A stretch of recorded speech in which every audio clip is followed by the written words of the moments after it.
If this rumor is true, I guess that we could all have every single Xbox neatly rolled up into one little device, which will probably cost a fortune, but it might be worth it at the end of the day if you are an Xbox fan, or at least if you enjoy the library from the Xbox and you don't have access to an already uh, mid gaming PC from 5 or 6 years ago.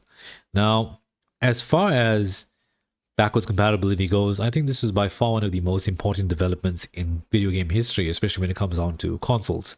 I think the PS2, from what I remember, was one of the first consoles to do it. It's one of the first consoles that I know of that actually did it.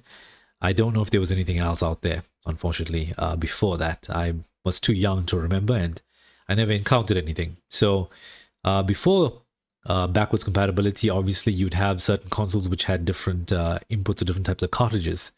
I believe the N64 had a different cartridge from the SNES. Not that I've ever seen either one in real life, but obviously you couldn't just like hot swap the games out, even though the hardware might be powerful enough to play it. Now with the PS2, when that came out, I remember one of the good selling points of it was that it was a DVD player, but it also played the PlayStation 1 library and, well, PS2 games as well. So some people were more confident with buying it. Some people who had an existing PS1 library simply upgraded to a DVD player that could also play their PS1 games while selling their PlayStation 1 at the same time and getting some money back out of it. So it was kind of nice to have that.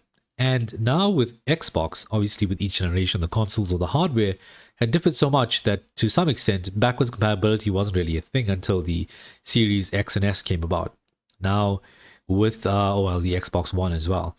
Now, obviously, with backwards compatibility, it is up to the developers, in my opinion, and I think probably is the way forward to make their games compatible. Now, I don't know to what extent some games would work in the sense that if it has a licensing issue, if it's a delisted game, if they are no longer to sell it, like many of the oldest Spider-Man games and Transformers games, whether those will be coming over as well. But from what I understand, apparently Project Helix or the next Xbox, which we believe is going to be coming out sometime in 2028 or maybe even 2027 if we're lucky, is probably going to be able to play all of these games. Now, this is an article from The Verge where the headline reads, "The next Xbox could play every Xbox game ever made." Now, they give a brief rundown of the Xboxes over here from when they were launched. The first one, the original Xbox, was in 2001. 360 was in 2005. 2013 was Xbox One. 2020 was Xbox Series X. And, well, the Helix is still yet to be announced. Now, as far as everything goes, as the article points out, we already know that Microsoft was bringing a limited sample of original Xbox games to PC, and we already knew it was prepping a way to digitize your Xbox One and Series X or Series discs.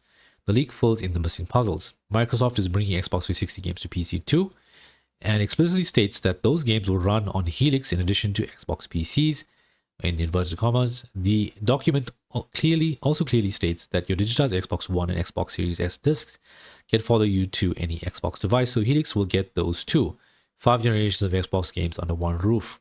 And the beauty about this is Xbox is effectively taking the same approach as PC. You see, with PC, unfortunately, if there are some licensing issues, as always, you can't really get the games through legitimate channels. And with the Xbox, it's going to be a more locked down PC. But all of those exclusives that they have, if you don't have a PC already and you want to just stay within that ecosystem, you can obviously get it from there. The catch, though, with this is the costing of the games. For example, are we going to really spend like $60 on a game from 20 years ago? Or will it be like $10 or $20?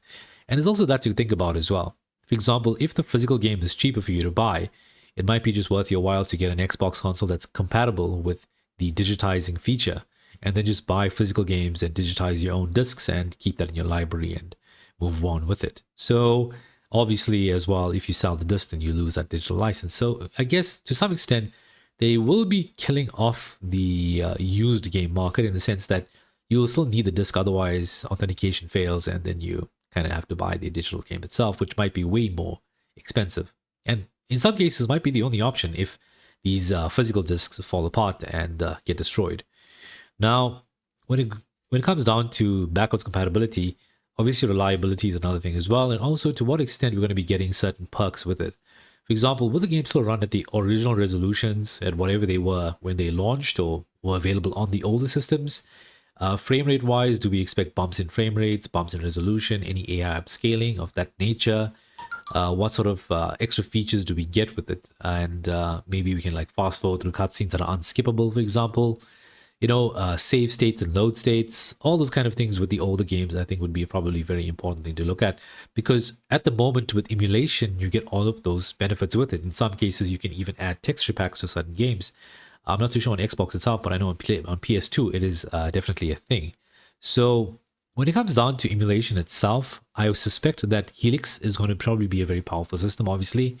It will in all likelihood be running an emulator if they already are not using the same one as on PC, probably a different, more modified version for the console itself, which will in all likelihood replicate obviously the previous systems on there.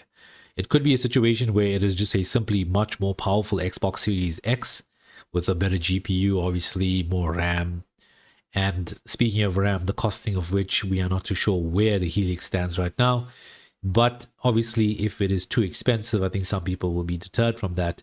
Alternatively, if it is possible that it is a good price and people do move over, it's also the consistency with Microsoft's account, whereby they basically took away a player's account who was like a 25-year-old account from what I believe, and they had to go to court to get it back, where Microsoft lost quite ridiculously and they were forced to restore that account.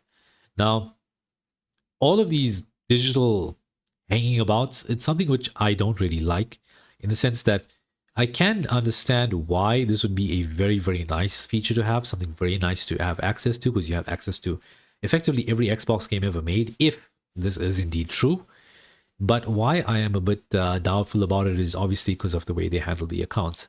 For example, who's to say they won't ban my account with all of my digitized games in there, and then if I need to now go through the process of redigitizing all of them again on a new account, or if I purchase these games and the account goes down, goes missing, what if you live in a country where the laws don't exactly favor the consumer and they favor the corporation more in this type of situation, and, well, you basically lose out on everything. There's a lot that goes in with all of this over here, and at the end of the day, obviously, you got to work in hand with your customers. So if you want to offer this type of service, then you would in all likelihood have to ensure that whatever account these games are tied to, it can be maintained. There's not some silly or arbitrary reason as to why the account itself is deleted or permanently removed, because you don't want to be in that situation where you've put in, like I said, 25 years worth of gaming into an account, and overnight it just disappears and there's nothing you can do about it. Buying games digitally now are basically the way forward. They're not going to walk that back.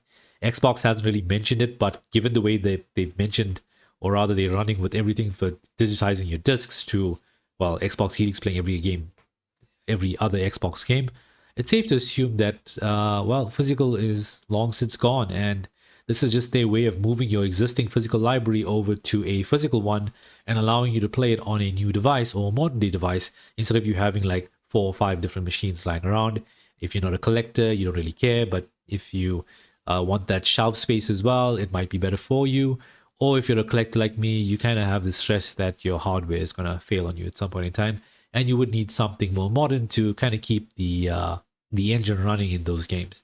Even if it's not the same experience, as long as it comes to as close as possible to the original and an authentic experience, then why not? But if there are some bells and whistles that are obviously added and some improvements that are made with frame rates or even higher resolutions through whatever upscaling they can do, that'll obviously be highly appreciated.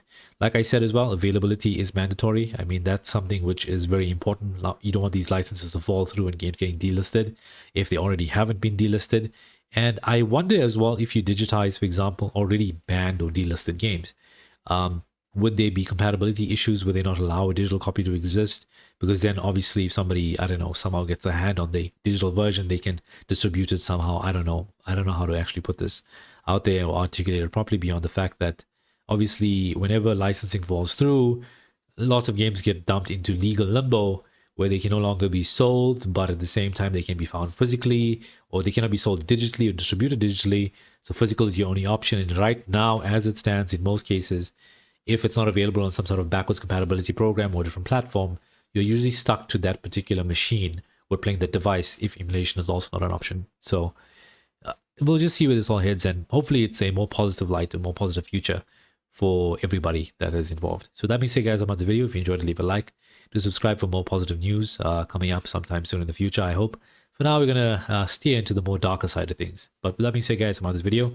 You have a good one. Like, subscribe, share, all that other fun stuff. I'll see you next time. Until then, you take care of yourselves and goodbye.